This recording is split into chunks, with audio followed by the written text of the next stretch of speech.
नमस्कार। प्लैनेटेक्स पर आपका स्वागत है। हमेशा की तरह आपसे निवेदन है, प्लैनेटेक्स को सब्सक्राइब करें, बेल आइकन जरूर दबाएं, हमारे वीडियोस को लाइक करें और फ्रेंड्स एंड फैमिली के साथ शेयर भी जरूर करें। तो फाइनली दोस्तों वो समय आ ही गया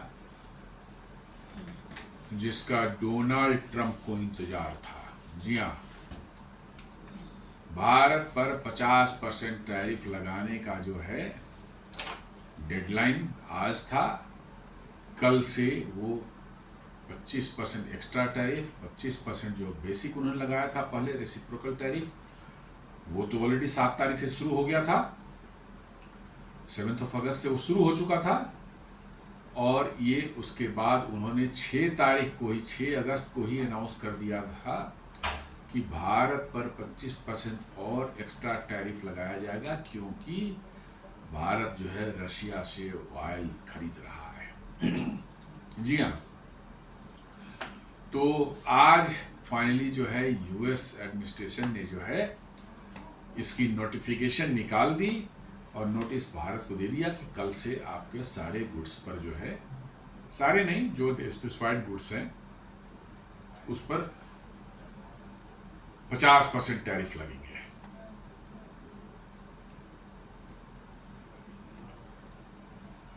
तो Trump administration outlines plan to impose 50% tariff on India as deadline nears। जैसे जैसे नज़दीक आया था उन्होंने इसका नोटिस दे ही रखा था और फाइनली उन्होंने जो है 50% टैरिफ जो है का नोटिस आज इशू कर दिया, जो कल यानी कि 27 अगस्त से लागू हो जाएंगे। वैसे प्रोडक्ट पर जो उस लिस्ट में है जिस पर 50% लगने हैं उन पर 50% क्या 2-3% और लगेंगे। ये 50% जो एडिशनल है, पहले से जो 2-3%, 4%, 5% जो भी लग रहे थे वो तो लग ही रहे हैं, उस ये 50% एडिशनल है। तो कोई 52%, कोई 53%, कोई 55%, इस तरह से आपको नजर आएंगे टोटल टैरिफ जो है। On August 25, 2025, the US Department of Homeland Security issued a formal draft notice confirming that President Donald Trump's administration will double tariff on Indian imports from 25% to 50% effective August 27, 2025 at 12:01 AM Eastern Daylight Time। मतलब कि जो है कल से जो है 50% tariff जो है भारत के कुछ सामान जो है, कुछ को छोड़ करके, सारे सामान लगेंगे, कुछ को छोड़ करके जो है ये 50% टैरिफ उन पर इम्पोज कर दिया गया है। The order stems from executive order 14329 sign by Trump earlier this month. जी हाँ, ये एग्जीक्यूटिव ऑर्डर ट्रंप ने साइन किया था जिसका नंबर था 14329 अर्लियर दिस मंथ में 6 अगस्त को उन्होंने साइन किया था और कहा था कि 27 अगस्त से लागू होगा, शायद इस उम्मीद में कि इस दौरान जो है भारत रसिया से तेल खरीदना बंद कर देगा। जी हाँ, शायद रसिया तेल खरीदना बंद कर देगा, इस उम्मीद में जो है उन्होंने जो है ये 20-21 दिन का टाइम दिया था। which ties India's continued purchase of Russian crude oil to US national security concerns. अब देख लीजिए कि आप रसिया से तेल खरीद रहे हैं और ये अमेरिका का security concern, national security concern कैसे बन जाता है। जरा सोचने वाली बात है कि कितने मक्कार ये लोग हैं कि आप रसिया से तेल खरीद रहे हैं, उस तेल से अमेरिका का नेशनल सिक्योरिटी कंसर्न कैसे हो गया। दरअसल मैं शुरू से बता रहा हूं कि ये तेल वेल जो है सिर्फ बहाना है।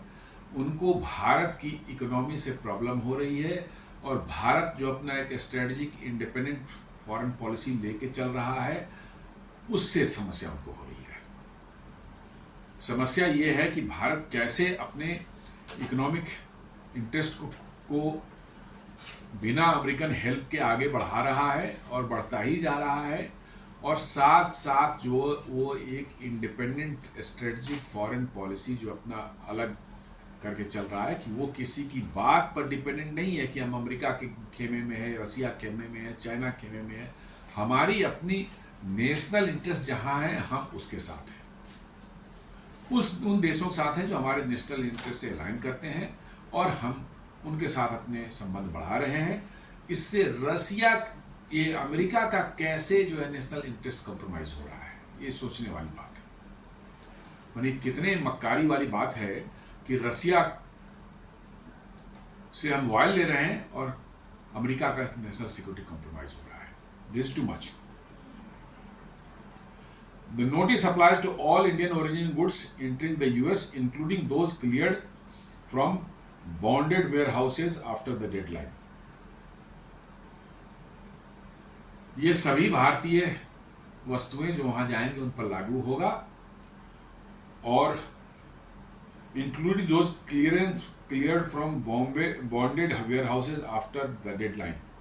मतलब जो वेयर हाउसेज जो अमेरिकन कंपनियों ने जो इंडिया में अपने वेयर हाउसेज बना रखे होंगे, जहां पर वो खरीद का सामान रखते हैं और यहां से एक्सपोर्ट करते हैं अमेरिका को, ये कहते हैं कि उनमें भी यदि वो सामान पड़ा हुआ होगा, यदि वो डिस्पैच नहीं हुआ 27 अगस्त के पहले, तो फिर उस पर वो टैरिफ लगेगी।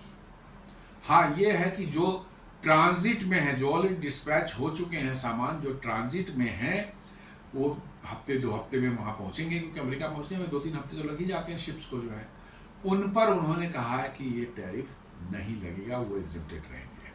लेकिन हाँ, 27 के बाद 27 ऑनवर्ड्स जो भी सामान डिस्पैच होगा भारत से, शिपिंग इनकी होगी, उन पर ये लगने वाला है। इवन कि वो अमेरिकन कंपनियों के बॉन्डेड जो है वेयर हाउसेज यदि भारत में हो, वहाँ से भी वो यदि एक्सपोर्ट कर रहे हैं तब भी लगेगा।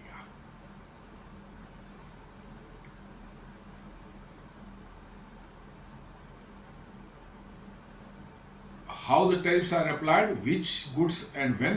The CBP will charge the extra 25% on covered STSUS lines for entries made or withdrawn for the consumption on or after 12:01 AM Eastern Daylight Time, 27 अगस्त 2025। मतलब 27 अगस्त 2025 के बाद जो भी सामान आएगा उन पर लगेगा, एक्सेप्ट जो ट्रांजिट में है। Goods already en route but shipped before stated cutoff / loaded before the deadline may qualify for transitional treatment under the annex। वही ये कह रहा है कि जो 27 अगस्त के पहले ऑलरेडी शिफ्ट हो चुके हैं उन पर ये नहीं लगेगा, लेकिन उसके बाद जितने भी जाएंगे उन पर सब पर लगेगा। For many Indian shipments, the new duty is the existing reciprocal rate plus the IEEPA based additional rates, that is 25 plus 25%, that is 50% of total affected tariff lines. The exact ad valorem math follows the STSUS headlines listed in the Federal Register Annex। मोटा मोटी यही है कि 50% आप पर लगेगा। जो उन गुड्स पर पहले लगते थे टैरिफ, वो तो एज इट इज रहेंगे, उन पर 50% और ऐड हो जाएगा। कोई किसी पर 3% है, किसी 3.5% है, तो उन पर 50% ऐड कर ले, ये नई टैरिफ जो है ये हो जाएगी। एग्जेम्पशंस जो है annex 2 and later clarification carve out products group such as semiconductors, certain energy products and specified high tech items meaning smartphones, many computers and key pharma items are currently excluded from the extra duty, though the exemption could be charged by later orders। अभी उन्होंने 2-3 चीजों को exempt किया है। एक तो है electronics है, उसमें स्मार्टफोन भी आप ले लीजिए, कंप्यूटर्स ले लीजिए, लैपटॉप्स ले लीजिए, कुछ एनर्जी प्रोडक्ट्स को उन्होंने मतलब कि जो है एग्जेम्प्ट किया है, और एक और है जो कि पेट्रोलियम का जिक्र नहीं आ रहा है इस रिपोर्ट में, लेकिन पेट्रोलियम भी जो है एग्जेम्प्टेड लिस्ट में है। उस पर 6 पॉइंट समथिंग कुछ लगता है टैरिफ अभी, और आगे 50% टैरिफ उस पर नहीं ऐड की गई है। तो पेट्रोलियम भी उससे एग्जेम्प्टेड है। क्यों पेट्रोलियम एग्जेम्प्टेड है, मैं पहले ही बता चुका हूं, बिकॉज कि बड़े क्वांटिटी में जो है अमेरिका पेट्रोलियम गुड खासकर एटीएफ एविएशन टरबाइन फ्यूल जो है भारत से खरीदता है। और उसका कारण यह है कि अमेरिका की एविएशन टरबाइन फ्यूल की रिक्वायरमेंट बहुत ह्यूज है, क्योंकि वहां का मतलब एयर ट्रेवल जो है वह प्राइमरी मीन्स ऑफ ट्रेवल है। जी हाँ, एयर ट्रेवल ही जो है वहां प्राइमरी मीन्स ऑफ ट्रेवल है। बस ना के बराबर है, ट्रेन पैसेंजर ट्रेन ना के बराबर है। मैं जीरो नहीं कहता, नील है बहुत, but you can't rely on that, बहुत कम है और बहुत ही मतलब कि जो है अनरिलायबल है। जैसे यूरोप में आप जाएंगे तो उनकी ट्रेन सर्विसेज बहुत इफिशियंट है, बहुत तगड़ी है। हर थोड़ी थोड़ी देर पर आपको हर डेस्टिनेशन के लिए ट्रेन मिल जाएगी, short distance train, medium distance की ट्रेन मिल जाएंगी, लॉन्ग डिस्टेंस ट्रेन मिल जाएंगी। अमेरिका में ये सब कहीं कुछ नहीं है।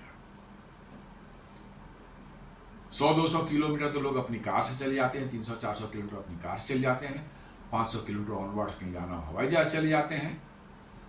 तो अमेरिका में पर्सनल कार और फ्लाइट, इसलिए फ्लाइट के कारण जो है वहाँ बहुत ज़्यादा एविएशन टरबाइन फ्यूल की रिक्वायरमेंट होती है। डिस्पाइट ऑफ कि अमेरिका में रिफाइनिंग कैपेसिटी अच्छी खासी है, लेकिन चूंकि मैंने बताया पहले भी कि क्रूड ऑयल को आप रिफाइन करते हैं तो सर्टेन परसेंटेज में ही आपको एविएशन टरबाइन फ्यूल मिलेगा, चाहे आप कुछ भी कर लें। उसकी कंपोजिशन ही वैसी है। जब आपको उसको डिस्टिलेशन करते हैं क्रूड ऑयल का जो है, तो उसके अंदर सर्टेन परसेंटेज जो है आपका एविएशन टरबाइन फ्यूल मिलेगा, और only that will serve your purpose as ATF. Rest petrol है, डीजल है, तो वो तो हवाई जहाज में इस्तेमाल हो नहीं सकता। तो इसलिए अमेरिका को बड़े तादाद में जो है एविएशन टरबाइन फ्यूल भारत से मंगानी पड़ती है, क्योंकि भारत में बहुत ज़्यादा रिफाइनिंग कैपेसिटी भारत की भी है, और भारत में अभी भी जो है air travel preferred mode of माने ट्रांसपोर्ट नहीं है, क्योंकि कॉस्ट ज़्यादा होती है। हमारी इनकम लेवल जो है भारतीयों की उतनी नहीं है। हम लोग ट्रेन को ज़्यादा ट्रेवल प्रेफर करते हैं, 1000-2000 किलोमीटर तक जो ट्रेन ही प्रेफर करते हैं। हवाई जहाज जो है चलते हैं लोग, अब बढ़ रहा है, धीरे धीरे बढ़ रहा है। एविएशन मार्केट भारत में भी बहुत तेज़ी से बढ़ रहा है, काफ़ी लोग चलने भी लगे हैं, but still as compare to train हवाई जहाज का इसे चलना जो है लोगों का अभी भी बहुत लिमिटेड है। बट अमेरिका की बात अलग है, अमेरिका में का मामला अलग है। तो इसलिए उनको जो है भारत में एविएशन टरबाइन फ्यूल की चूंकि रिफाइनिंग कैपेसिटी ज़्यादा है, तो आपका वो भी ज़्यादा बनता है एविएशन टरबाइन फ्यूल, और उतना ये कंज्यूम नहीं होता भारत में, इसलिए जो है इसको एक्सपोर्ट किया जाता है। और अमेरिका बहुत बड़ी तादाद संख्या में जो क्वांटिटी में जो है मात्रा में भारत से लिया करता था, अभी भी ले रहा है। शायद उस बात को ध्यान में रखते हुए उन्होंने उस पर टैरिफ नहीं लगाई है। उसी तरह फार्मास्यूटिकल्स 60% उनके generic non patented generic drug की रिक्वायरमेंट जो है भारत से ही फुलफिल होती है, 60 to 70%, और बहुत सस्ते दामों में उनको मिलती है। और मुझे लगता है कि इस बात का ध्यान रखते हुए कि यदि उन्होंने उसको बढ़ा दिया तो डायरेक्ट असर लोगों पर जाएगा, मेडिसिन कॉस्ट बहुत माने ज़्यादा हो जाएगी, और लोगों में मतलब कि जो है बहुत ज़्यादा एडवांस होगा इसको लेकर के, इसलिए उन्होंने इसको भी एग्जेम्प्ट कर रखा है। और तीसरा जो है आईफोन जो है आपका कंप्यूटर्स और आईफोन और इलेक्ट्रॉनिक्स आइटम्स वगैरह हैं, उनको भी चूँकि वहाँ बहुत उसका भी कंजम्पशन बहुत ह्यूज होता है। हर अमेरिकन के हाथ में आईफोन आप देखेंगे, शायद ही वहाँ सैमसंग किसी के हाथ में दिखेगा आपको। इसलिए जो है इन 3 आइटम जिसमें लगाने पर शायद वहीं के लोगों को ज़्यादा परेशानी तो सब पर आएगी, लेकिन इस पर लगाने में ज़्यादा परेशानी आती है उनको, इसको उन्होंने एग्जेम्प्ट कर रखा है अपनी सुविधा के हिसाब से। ये भी मैं कहता हूँ ये भी डबल स्टैंडर्ड है कि आपको जिस चीज़ में लगता है कि इसको लेने से हमको नुकसान ज़्यादा होगा, मतलब कि जो है इस पर टैरिफ लगाने से, किसी खास वस्तु पर टैरिफ लगाने से हमको नुकसान होगा, आपने उसको एग्जेम्प्ट कर दिया है। जिसको देगा कि नहीं उतना नुकसान नहीं, थोड़ा बहुत होगा, पब्लिक में इन्वाइस उतना नहीं होगा, उस पर आपने लगा दिया है। तो ये भी डबल स्टैंडर्ड ही है।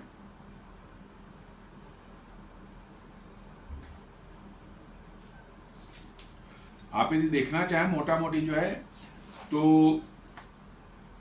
श्रिम्प्स जो है उस पर पहले 0% था, 50% और ऐड हो गया तो 50% हो गया।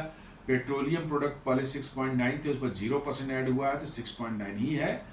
ऑर्गेनिक केमिकल पर 4% पहले था, अब 50% लगा दिया और तो 54% हो गया। फार्मास्यूटिकल पर पहले भी 0 था, अब भी 0 है, इसलिए टोटल 0 है। कारपेट्स पर 2.9% था पहले, अब 50% है तो 52.9 हो गया। अपरेल जो है, नीटेड अपरेल जो है वो 50% पहले था, 13.9% था, अब 50% और ऐड हो गया तो 63.9% हो गया। उसी तरह से वोवेन अपरेल जो है उस पर पहले 10.3 था, अब 50 ऐड कर दिया तो 60.3 हो गया। टेक्सटाइल्स जो है उस पर 9% पहले था, 50% और ऐड हो गया तो 59% हो गया। इस तरह से आप देखेंगे डायमंड गोल्ड्स एंड प्रोडक्ट्स जो है ज्वेलरीज वगैरह है 2.1% था, 50 और ऐड कीजिए इसमें 52.1 है। स्टील एल्युमिनियम कॉपर 1.7 पहले था, 50 और ऐड किया 51.7 है।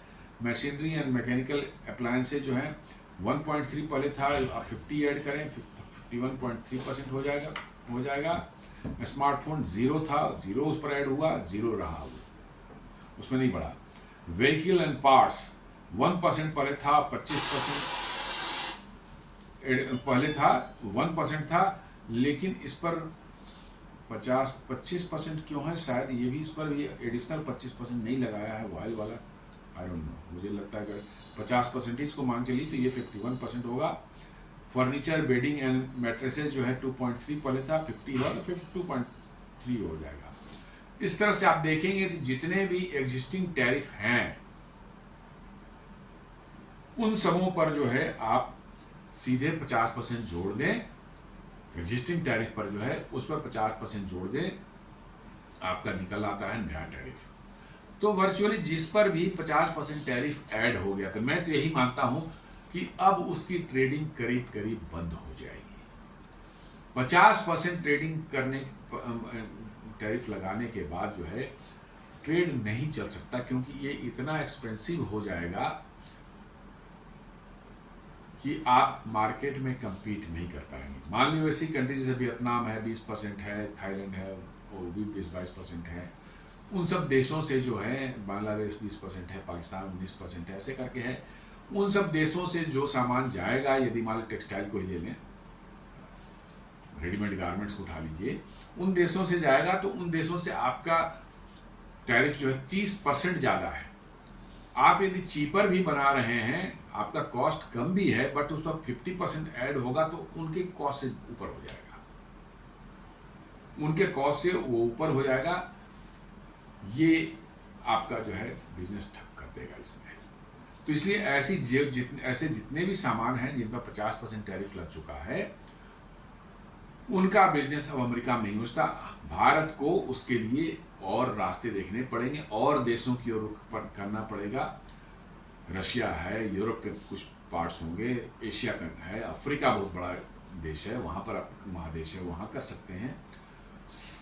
आपको साउथ अमेरिकन कॉन्टिनेंट में भी जो है आपके पैर अपने जमा सकते हैं।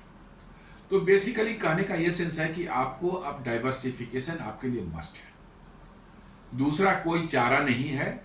आपको डाइवर्सिफिकेशन करनी ही पड़ेगी, अदरवाइज नहीं तो आपके मतलब कि जो है जो लॉसेज अमेरिका में ट्रेड से होंगे, जो आपके जो एक्सपोर्ट में लॉसेज होंगे, आप उसको रिकूप नहीं कर पाएंगे। रशिया ने एकदम बिल्कुल ओपन आर्म से इनवाइट किया है कि जो गुड्स अमेरिका नहीं जा पा रहा है, ब्रिंग देम टू रशिया। हालांकि वो भी पूरा नहीं कंज्यूम कर पाएंगे क्योंकि रशिया की पॉपुलेशन कम है और अमेरिका की बहुत ज़्यादा है रशिया कंपेरेटिवली, और अमेरिकन खर्च भी ज़्यादा करते हैं, कंज्यूम भी ज़्यादा करते हैं, क्योंकि उनके इनकम लेवल बहुत एवरेज जो है उनका इनकम पर जीडीपी जो है, इनकम जो है उनका पर पर्सन जो है काफ़ी ज़्यादा है, पर कैपिटा इनकम जो है उनका काफ़ी हाई है, $70,000 के आसपास में है, जो कोई देश मैच नहीं कर सकता, कोई देश मैच नहीं कर सकता। $70,000 पर कैपिटा इनकम है, हालांकि डिस्पैरिटी बहुत ज़्यादा है। ये $70,000 पर कैपिटा इनकम सुनने के बाद जो है ऐसा लगता है कि अमेरिका में कोई गरीब ही नहीं होगा, नहीं, ये बहुत बड़ा मिसनोमर है। अमेरिका में इतने गरीब हैं और वो इतने ज़्यादा गरीब हैं कि उनकी हालत देखकर तो लगता है कि भाई हमारे यहाँ गरीब थोड़ा सा ज़्यादा डिग्निफाइड ज़िंदगी बिता रहे हैं। खासकर पिछले 10-11 सालों में जिस तरह से जो है मकान जो उनको बन के मिल रहे हैं सरकार की तरफ से, जो है हेल्प से, टॉयलेट्स जो उनको दिए गए हैं, इलेक्ट्रिसिटी सप्लाई, गैस कनेक्शन, ये सारा कुछ दिया गया है। खुद IMF ने कहा है, वर्ल्ड बैंक ने कहा है कि 25 करोड़ भारतीय पिछले 10 साल में जो है गरीबी रेखा, एक्सट्रीम पॉवर्टी से ऊपर आए हैं। मतलब यहाँ इम्प्रूव हो रही है और वहाँ पर जो गरीब है वो और गरीब होता जा रहा है। वो सड़कों पर सीधे रहने को मजबूर है, उसको घर ही नहीं है, ना उनके पास शौचालय है, ना टॉयलेट्स हैं, कहीं कोई वो नहीं, घर है ही वहीं जो करना है वहीं सड़क के किनारे उन्होंने टेंट लगा रखे हैं। अब बड़े बड़े शहर न्यूयॉर्क हैं, लॉस एंजलिस हैं, आपको मतलब कि जो है शिकागो है हो गया, मैंने कोई ऐसा शहर छूटा नहीं है। सैन फ्रांसिस्को उठा लें, मैंने बड़े शहर जो कि वहाँ के बहुत हाई फाई शहर हैं, उन शहरों की स्थिति में बता रहा हूँ कि सड़कों किनारे जो है आपको कतार में मीलों मील तक जो है दोनों तरफ सड़कों पर टेंट लगे हुए हैं, गंदगी फैली हुई है और वो वहाँ पर रह रहे हैं, महीनों से सालों से रह रहे हैं और सरकार कुछ नहीं कर पा रही है। तो इसलिए अमेरिका में गरीबी नहीं है, ऐसी बात नहीं है। बट हाँ, जो रिच हैं उनके पास इतना पैसा है कि सोचना मुश्किल है हम लोगों के लिए।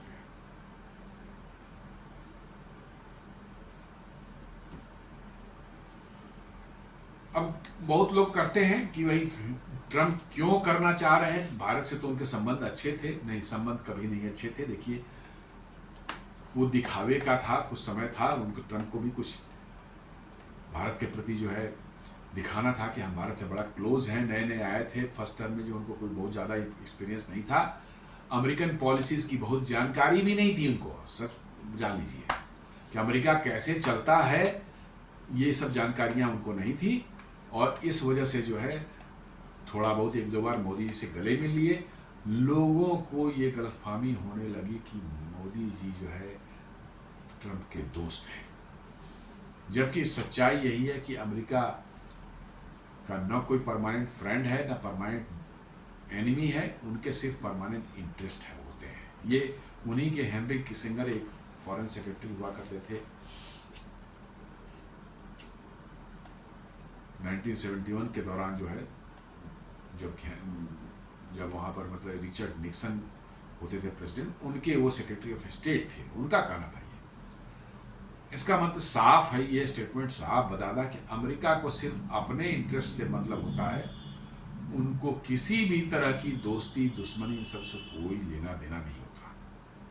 प्योर ट्रांजैक्शनल लोग हैं वहाँ के अब देश भी पूरा ट्रांजैक्शनल है। जब तक आपसे उनका फ़ायदा निकल रहा है, आपके साथ वो रहेंगे, आपको अपने साथ रखेंगे और जैसे आपका काम निकल गया आपको निचोड़ कर फेंक देंगे। They don't bother, they don't have the मतलब कि जो है क्या कह सकते हैं ethics, they don't have the moral, किसी तरह कोई सेंटिमेंट कुछ भी नहीं उनके पास में। वो जहाँ जब तक फ़ायदा है, आपसे अर्न कर पा रहे हैं, आपका फ़ायदा उठा रहे हैं, आप वो कहेंगे कि हमारे दोस्त हैं, हमारे मित्र हैं। लेकिन जैसे ही उनका काम निकल जाएगा और आप उनके किसी काम के अब नहीं रह गए, आपको निकाल फेंक दिया जाएगा। तो वही कर रहे हैं कि वो एक तरह बता रहे हैं कि रशिया ऑयल एंड यूक्रेन वार की बात कर रहे हैं। मैं बार बार कह रहा हूँ कि रशियन ऑयल से क्या लेना देना, जब चाइना वही ऑयल जो खरीद रहा है, भारत से ज़्यादा खरीद रहा है, कोई दिक्कत नहीं उनको है। यूरोपियन यूनियन खुद, जो कि अमेरिका का एलाई है, नाटो का एलाई मेंबर्स हैं सब वहाँ के, वो जब रशिया से गैस ले रहे हैं, बड़ी तादाद में ले रहे हैं, तब दिक्कत नहीं है उनको। अमेरिका खुद जो है यूरेनियम, फर्टिलाइजर्स, केमिकल्स, पैलेडियम, ये सब जो है रेयर अर्थ के बहुत से मिनरल्स वगैरह, वो अमेरिका खरीद रहा है रशिया से खुद। दूसरे की बात में नहीं कर रहा, खुद अमेरिका खरीद रहा है, तब उनको कोई दिक्कत नहीं है। लेकिन भारत जो है तेल खरीद रहा है, वही सिर्फ पैसा, सिर्फ भारत वाला पैसा जो है ना, उसी से रसिया यूक्रेन वार लड़ता है। मैंने कैसा मतलब कि इनका चरित्र है, किस तरह की बातें ये करते हैं और कितने बेशर्म हैं, ये देखने वाली बात है। तो चौपट आदमी, तो दिमाग से तो सब पैदल हैं ही, लेकिन कितने बेशर्म हैं ये, इससे पता चलता है कितने मक्कारी इनके अंदर छुपी हुई है। आज एक स्टेटमेंट देने डोनाल्ड ट्रंप अर्ज कर रहे हैं कि रशिया और चाइना दोनों अपने आप को डी न्यूक्लियराइज कर रहे हैं, मतलब अपना न्यूक्लियर वेपन जो है डिसमेंटल कर दें। और अमेरिका क्या करेगा उस पर कुछ नहीं, सिर्फ अमेरिका रखेगा न्यूक्लियर वेपन और सब डी न्यूक्लियराइज हो जाए और अमेरिका के धौंस और दादागिरी गुस्सा है। ये कितने खुलकर मक्कारी है, ये खुलेआम मक्कारी से बोलते हैं। तो वही ये रशियन ऑयल का जो मामला है, discounted Russian oil, refine it and even export refined products on global market, ये सिर्फ एक प्रिटेक्स्ट है, बहाना है। दरअसल उनको भारत की बढ़ती जो आर्थिक ताकत जो है, ये उनको अब लग रहा है कि अगले आने वाले 5-10 सालों में ये उस पोजीशन में पहुंच जाएगा जैसे चाइना जो है अब आंखें दिखा रहा है अमेरिका को, अमेरिका की बातें सुनना उसने बंद कर दिया है और अमेरिका को धमकाता भी है। उनको लग रहा है कि एक अनदर चाइना जो है वो बनने की कगार पर है, इसलिए इसको अभी नहीं रोका तो फिर मुश्किल हो जाएगी। और वही जो है समस्या है इनकी, जी हाँ वही समस्या है। ये उसी बात से डरे हुए हैं कि अभी इंडिया को नहीं रोका तो आगे इंडिया हमें चाइना की तरह आंख दिखाएगा और हम कुछ नहीं कर पाएंगे। That is the main crux. और साथ में डोनाल्ड ट्रंप की जो है पर्सनल ईगो जो उनका है, जो है उनका पर्सनल ईगो जो है, वो चाहते हैं कि भारत जैसे यूरोपियन सब उसके सामने पपेट जैसा बैठे रहते हैं, जब चाह जिसको जहाँ डांट दिया जो बोल दिया करना पड़ेगा उसको।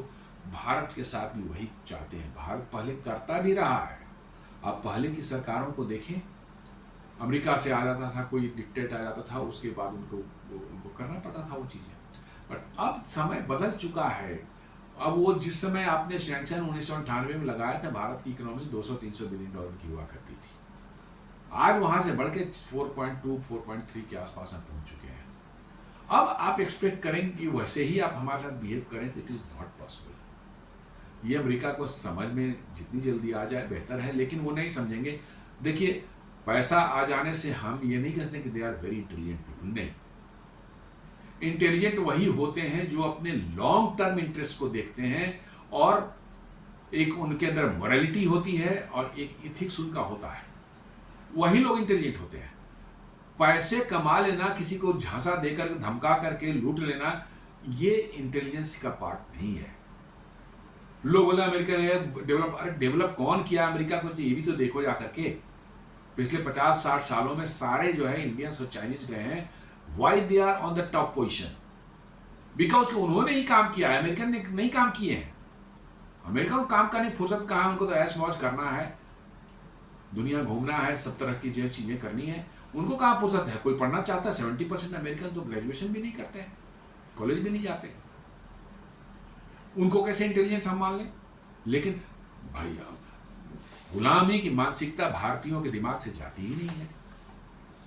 अमेरिका अमेरिका लगता है कि अमेरिका, अरे भाई आप भी अपने आप को देखें, अपने पास हिस्ट्री देखें, एंशियंट आप सिविलाइजेशन रहे हैं उनको देखें, आपको समझ में आएगा कि कितना गौरवशाली आपका इतिहास रहा है।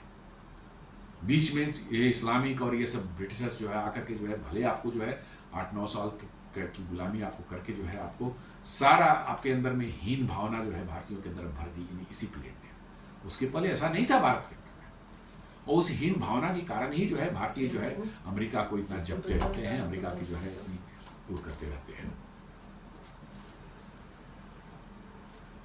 दूसरा कह रहा है कि नेशनल सिक्योरिटी एंगल है।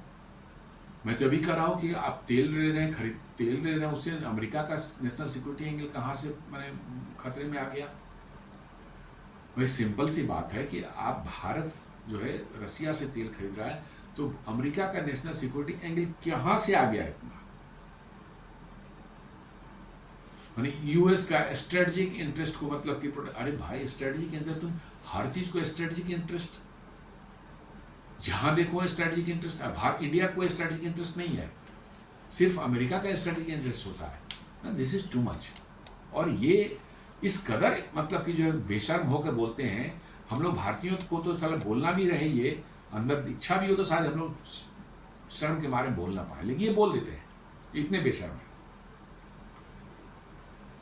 तीसरा जो है कहता है ट्रेड नेगोशिएशन प्रेशर के ट्रेड के, हाँ ये भी एक एंगल है कि वो चाहते थे कि प्रेशर जय येन केन प्रकारेण साम दाम दंड भेद सब कुछ दिखा करके जो है भारत के agriculture sector, dairy sector, fisheries, MSME इन सबों को खुलवा लें और अमेरिकन जो है फार्मर्स को जो ह्यूज सब्सिडी वो देते हैं, huge hundreds of billions of dollar की सब्सिडी देते हैं ताकि उनके प्रोड्यूस जो हैं फार्मर्स के वो सस्ते रहें, उसको इंडियन मार्केट में फ्लड कर दिया जाए और सब वो जेनेटिकली मॉडिफाइड मतलब कि जो है अनाज है जो कि ह्यूमन कंजम्पशन के लिए तो नहीं फिट है, उससे क्या बीमारियां होंगी, किस तरह के मतलब कि जो है लोगों का उसके स्वास्थ्य पर असर पड़ेगा कहना मुश्किल है।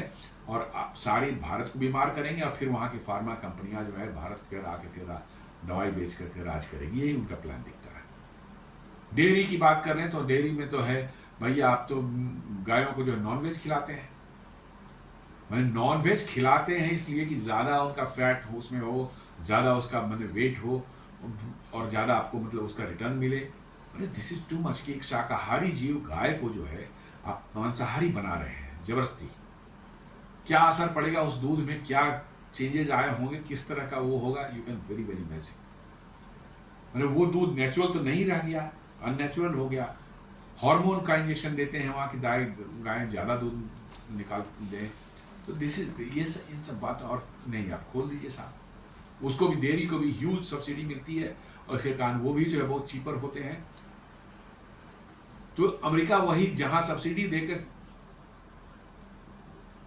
उनके प्रोडक्ट प्रोड्यूस को जो है सस्ता कर रखा है वो भारत में ठेलना चाहता है। और भारत का जो है farming sector, dairy sector, MSME, fisheries जो कि एक बहुत बड़ी तादाद में लोगों को रोजगार देता है, उसको पूरी तरह से चौपट करके भारत की अर्थव्यवस्था को बिल्कुल चौपट करने का उनका प्लान है।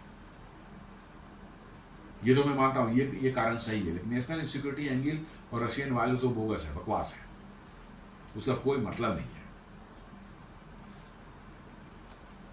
Then Trump's America First doctrine, higher tariffs are part of the Trump's long-standing strategy to reduce U.S. dependence on foreign imports, force reshoring of supply chains and show toughness on trade.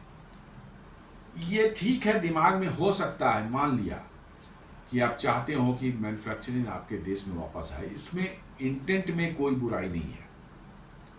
हर देश चाहता है, भारत भी चाह रहा है कि manufacturing हमारे देश में हो जितना हो सके, हम बाहर पर डिपेंडेंट कम रहे। अमेरिका भी चाह रहा है, हमें उसमें कोई दिक्कत नहीं है, उसमें कोई माने बैड इंटेंट मुझे नहीं दिखता। लेकिन प्रैक्टिकलिटी आप देखें कि क्या अमेरिका में आप कर सकते हैं, नहीं कर सकते।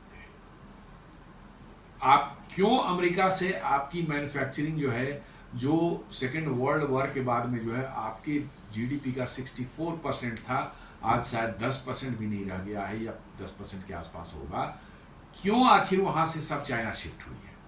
आप इसको पहले एनालाइज कर लें। जितना मतलब कि जो है आपने देखा है कि चाइना शिफ्ट हुआ है उस पिछले 80s, लेट 80s, 90s और 2000s वगैरह में, जो चाइना में क्यों गए, ये अमेरिका ने ही भेजा है, क्योंकि अमेरिका में उन उत्पादों को बनाना जो बड़ा महंगा हो चुका था और उसके बनाने के बाद वो इतने महंगे हो जा रहे थे कि वहाँ पर इन्फ्लेशन बढ़ने का खतरा था, वहाँ के लोगों के पास जो है मतलब कि के लिए वो महंगा हो रहा था। तो उठा करके पूरा प्रोडक्शन कंपनियों को बोला गया जाओ चाइना में बैठ के बनाओ और वहाँ से इंपोर्ट करो, क्योंकि चाइना में लेबर बहुत चीप था। 80s वगैरह में चाइना की क्या थी, इनकम लेवल बहुत लोअर थी। आज ठीक है उनकी पर कैपिटा इनकम $12,000 कहते हैं, लेकिन उसमें तो बहुत हार्डली इंडिया से भी कम हो रहा होगा, इंडिया के बराबर ही रहा होगा। लेकिन वहाँ पर मतलब कि बहुत चीप था, उससे इसी कारण लेबर जो है अमेरिका ने अपनी सारी कंपनियों को कहा जाओ चाइना में बैठ के बनाओ और वहाँ से इंपोर्ट करो।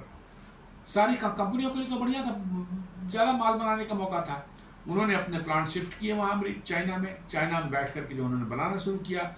चीप लेबर था, कोई लेबर लॉस नहीं है, 24 घंटा खटा लो लेबर को, 12 घंटा के 8 घंटा के बदले 16 घंटा खटवा लो, कोई इंसेंटिव नहीं, कुछ नहीं, वेरी लो वेजेस।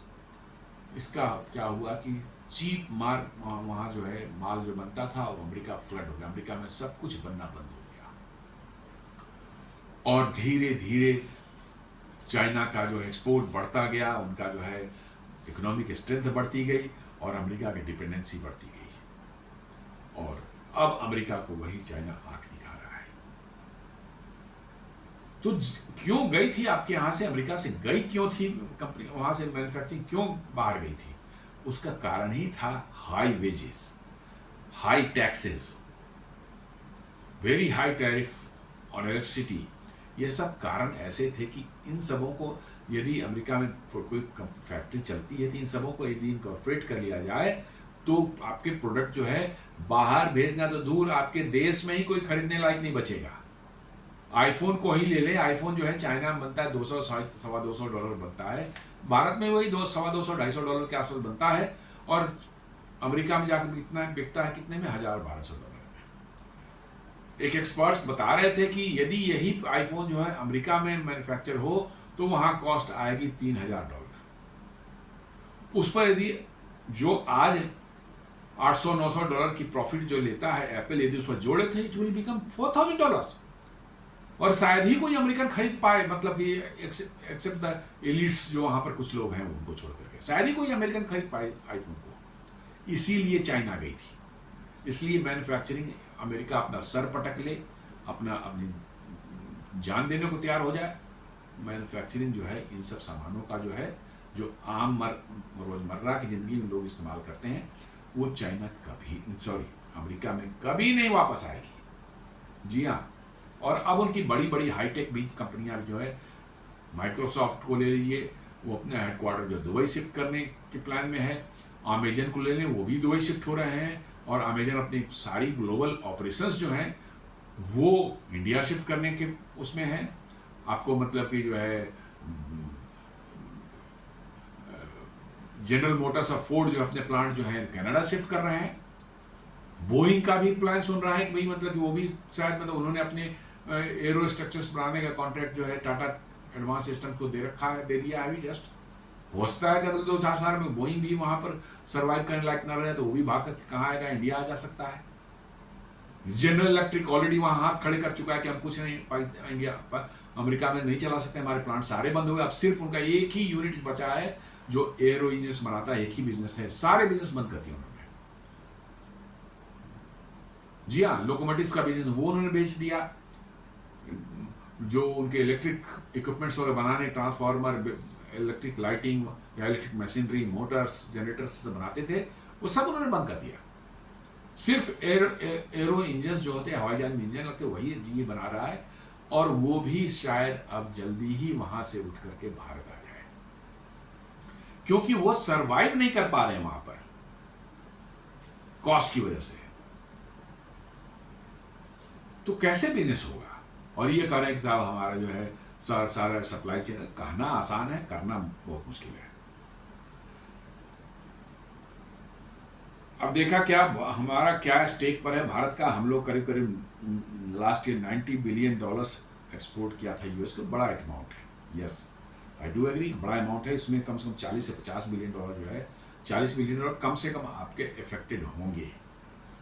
यदि आईफोन को निकाल दे तो आईफोन और पेट्रोलियम और फार्मास्यूटिकल जोड़ दें तो करीब करीब हमें लगता है $90 बिलियन का हाफ हो जाएंगे वो, तो $45 बिलियन के आसपास में आपको हिट लगना है। तो वही देखते हैं क्या है, जो सबसे वेलनरेबल सेक्टर्स जो सामने दिख रहे हैं वो जेम्स एंड ज्वेलरी हैं, टेक्सटाइल हैं, फार्मास्यूटिकल तो अभी फ्री है, फार्मास्यूटिकल अभी उसको डर नहीं है, अब बाद में लग जाते नहीं कह सकते। तो gems and jewellery, textile and apparel, seafood, shrimps बहुत बड़े तादाद में यहाँ से मतलब कि भारत से एक्सपोर्ट होता है, engineering goods and auto parts, ये 4 सेक्टर्स जो हैं, और ये सभी ऐसे सेक्टर हैं जिसमें बहुत बड़ी संख्या में लोग जो है का रोजगार जुड़ा हुआ है।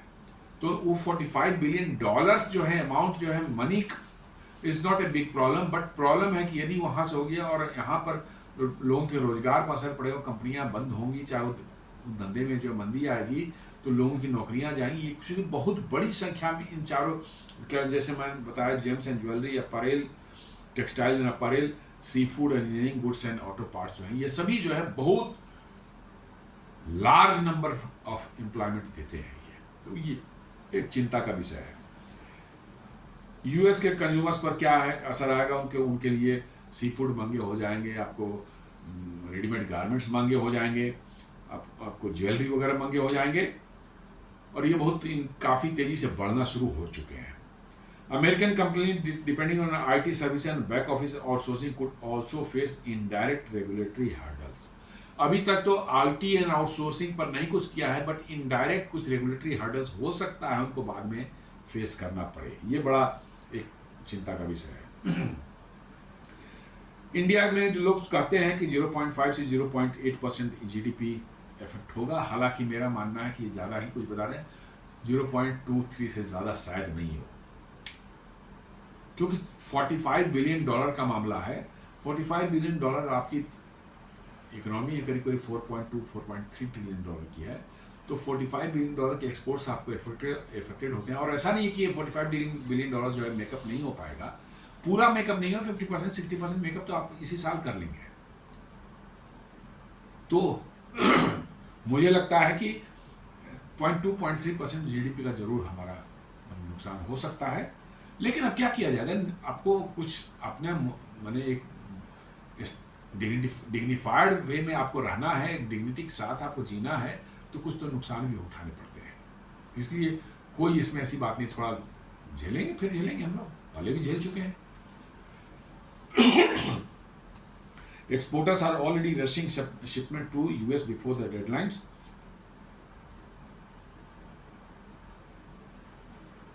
हमारे प्रधानमंत्री नरेंद्र मोदी जी ये साफ कर रहे हैं कि नहीं, अहमदाबाद में आज ही बोल रहे थे, वो कल की बात है, कल वो बोल रहे थे कि farmers, cattle rearers and small entrepreneurs, he said, उनके लिए जो है कोई समझौता नहीं, चाहे जितना भी प्रेशर पड़े।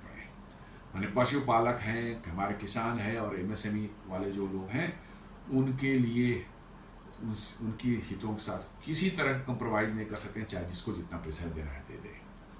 He promised protection for small business, farmers and rural producers, positioning the tariff challenge as a test of India's self-reliance. जी हाँ, इसलिए वो कह रहे हैं कि इंडिया को और ज़्यादा सेल्फ रिलायंट होना पड़ेगा, एक्सपोर्ट वगैरह पर बहुत ज़्यादा डिपेंड रहने से काम नहीं चलेगा। The message was clear: India will now not bow now to US pressure, even if it comes at an economic cost. साफ कहना है कि इकोनॉमिक कॉस्ट थोड़ी आएगी भी, तो हमें US सामने झुकना नहीं है, चाहे कुछ भी हो जाए। और बिल्कुल सही स्टैंड है, ये स्टैंड पहले ही लेना चाहिए था। एक बार आप झुकते हैं, आपको और झुकाया जाता है, ऐसा बात पास्ट में हुआ है। कॉमर्स एंड ट्रेड मिनिस्टर जो है पीयूष गोयल जी कहते हैं कि India is approaching talks with US with very open mind, हम खुले दिमाग से उनके साथ बात करना चाह रहे हैं। However, he stated that India has red lines. It will not compromise on protecting farmers, micro enterprises and small scale producers. ये भी वही बात कर रहे हैं कि हमारे रेड लाइन्स कुछ हैं, फार्मर्स का, MSME का, रूरल प्रोड्यूसर से, माइक्रो इंटरप्राइजेस का, हम उनकी इंटरेस्ट से कंप्रोमाइज नहीं कर सकते, चाहे कुछ भी हो जाए, हमारा रेड लाइन है। और बिल्कुल सही है, ग्राउंड बिल्कुल सही है, इसमें कोई गड़बड़ी नहीं है, वो भी ये बात कर रहे हैं। He also clarified that India's deepening trade engagement with China is independent of the US dispute. अभी जो इंडिया का चाइना से ट्रेड का और ज़्यादा जो बढ़ाव है पिछले कुछ हफ्तों में, वो करे कि नहीं ये इसका US से लेना देना नहीं है, तो ये जो डिप्लोमेटिक लैंग्वेज है तो उसी से लेना देना, कि ये मैसेजिंग है कि साहब आप जो करना कीजिए, हम दूसरों के साथ ट्रेड कर सकते हैं। आप नहीं ट्रेड करना चाहते हैं, बड़ी अच्छी बात है, आपकी इच्छा है, बट हम दूसरों के साथ कर सकते हैं, ये मैसेजिंग है। लेकिन ये कह रहे हैं कि नहीं, US का वाला ट्रेड मामले से कोई ज़्यादा नहीं है। जयशंकर जी ने ऑलरेडी मतलब कि जो है कह दिया था उनका कि इंडियाज energy policy is driven by national interest, और called the US move misplaced and unfair, pointing that western allies themselves buy Russian energy indirectly. इंसाफ कहा कि रशियन एनर्जी को जो है वो लोग डायरेक्टली या इनडायरेक्टली खुद परचेज कर रहे हैं, यूरोप और अदर कंट्रीज जो है। हमारे एक स्टेट है आंध्र प्रदेश, उसके चीफ मिनिस्टर चंद्रबाबू नायडू ने वैसा ही कुछ बोला, कुछ खास नहीं है, कहता कि ये थोड़ा सा एक ब्रीफ मतलब पीरियड के लिए थोड़ा कष्ट हमें होगा, but will come out with flying colours सभी लोग। और मुझे मेरा भी मानना है कि ये टेम्प्रोरी फेज है, कुछ समय तक जो रहेगा, ये 1-2 साल तक हो सकता है हर्ट करे हमें, हो सकता है जल्दी ही हम इससे निकल के आ जाए, क्योंकि बड़ी तेजी से जो है अल्टरनेट मार्केट ढूंढने शुरू हो गए हैं। बहुत 50 देशों के साथ बातचीत चल रही है कैसे वो प्रोडक्ट्स जो बाहर अमेरिका जाते थे उनके लिए मार्केट खोला जाए, दूसरे देशों में खोला है। रशिया तो ओपनली कह रहा है कि जितना भेजना आप भेज सकते हैं, हमारे यहाँ जो जितनी जरूरतें हैं हम लेने को तैयार हैं। तो ये सिचुएशन बनी हुई है, लेट अस सी। मैंने हमें लगता है कि अगले 2-4-5 हफ्तों में सिचुएशन क्लियर हो जाएगी कि कितना इम्पैक्ट हम पर पड़ने वाला है और अमेरिका पर कितना इम्पैक्ट जो इसका पड़ेगा, वो भी देखने वाली बात होगी। और इसके फाइनल जो है रिजल्ट्स क्या होंगे। Yes, will have to take some hit, there is no doubt. लेकिन जितना लोग प्रोजेक्ट कर रहे हैं और कुछ अमेरिका के जो प्रेमी लोग भारत में हैं और जितना मैंने उनका प्रेम अमेरिका के लोग बढ़ रहा है कि भारत को झुक जाना चाहिए, भारत को मतलब कंप्रोमाइज़ करना चाहिए, थोड़ा सा लीनियंट हो जाना चाहिए, no, this is not required at all. बिल्कुल नहीं होना चाहिए भाई। ये प्रॉब्लम समस्या को वंस फॉर ऑल आपको निकाल जड़ से समाप्त करनी पड़ेगी। ये बार बार के बुलिंग का जो धंधा जो बना रखा है अमेरिका ने, ये नहीं चलेगा। और इस बार रसिया ने सही किया, यूक्रेन में ठोक टाक करके जो है कारण जो करना है करो, अब हम पिटते रहेंगे। बात निकल नहीं, अब हम सुनने वाले नहीं है, आपको जो करना है कीजिए, हम बहुत होगा तो आपसे ट्रेड ही नहीं करेंगे, बस खत्म बात। तो ये मामला चल रहा है और मुझे लगता है कि अब शायद जो है फाइनल लड़ाई का वक्त आ गया है। इस बार जो है भारत झुकने वाला नहीं है। अमेरिका किस हद तक जाएगा आप देख ही रहे हैं, लेट अस सी क्या होता है आगे। तो दोस्तों, ये छोटा सा आज का विश्लेषण था। कल से जो 50% टैरिफ लगने वाली है उसके क्या असर भारत पर होंगे, उसका क्या कारण है, क्या अमेरिकन को असर होगा, क्या भारत पर असर होगा, इस पर एक मैंने थोड़ा ये विश्लेषण बनाया है। उम्मीद करता हूँ वीडियो आपको पसंद आएगा। हमारे वीडियोस को लाइक करें, फ्रेंड्स एंड फैमिली के साथ शेयर करें, हमारे चैनल को सब्सक्राइब करें और बेल आइकन दबाना बिल्कुल नहीं भूलें। धन्यवाद।